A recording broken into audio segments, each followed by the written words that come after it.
grande crise économique, il a tout à fait raison.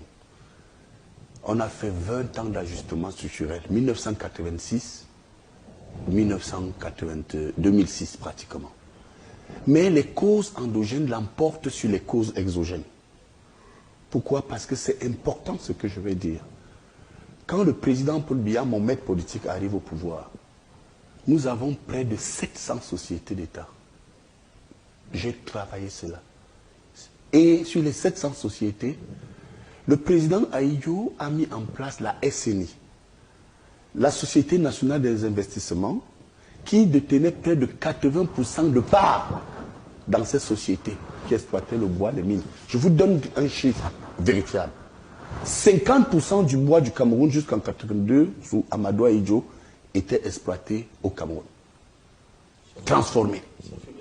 Transformé au Cameroun, je vous dis 50%.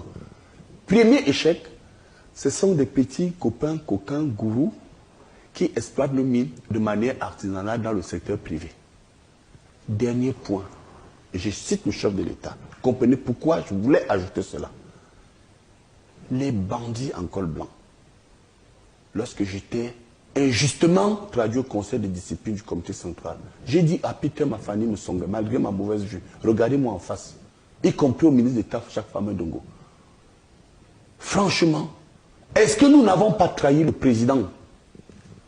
Pourquoi? Parce que quand vous voyez les sociétés qui ont mis la clé sur le paillasson, les chèques de barrage de Meuveugle, le chèque de Mekin, le chèque de Lompanga, le Toulou Douai Yaoundé. En 2010, je suis parti de Paris pour aller suivre le président en Chine avec la Teba Yéné, quelques amis. Parce qu'il a obtenu 500 milliards. Terminé, professeur, puisqu'on sort de l'émission. C'est vous, hein, on peut voir là-bas, voilà, je récite les coupes après. Mais ce que j'ai dit, c'est qu'il a eu 500 milliards. Autoroute Douala Yaoundé, 250 milliards. En 11 ans, il n'y a que 60 km. Le vol. Le vol. La dépossession de l'État de son patrimoine. Comment vous voulez qu'on clôture cette émission sans dire dans ce bilan que les quartiers comme Bonanjo, Bonapriso, Bastos, l'hippodrome, etc. faisaient partie du patrimoine de l'État.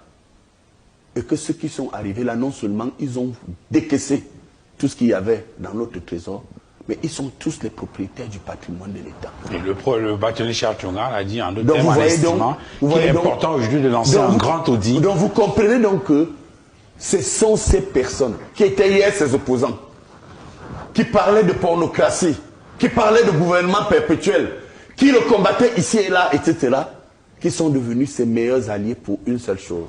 Je prends ça sur mon dos. Ils disent que Paul Biya est fini.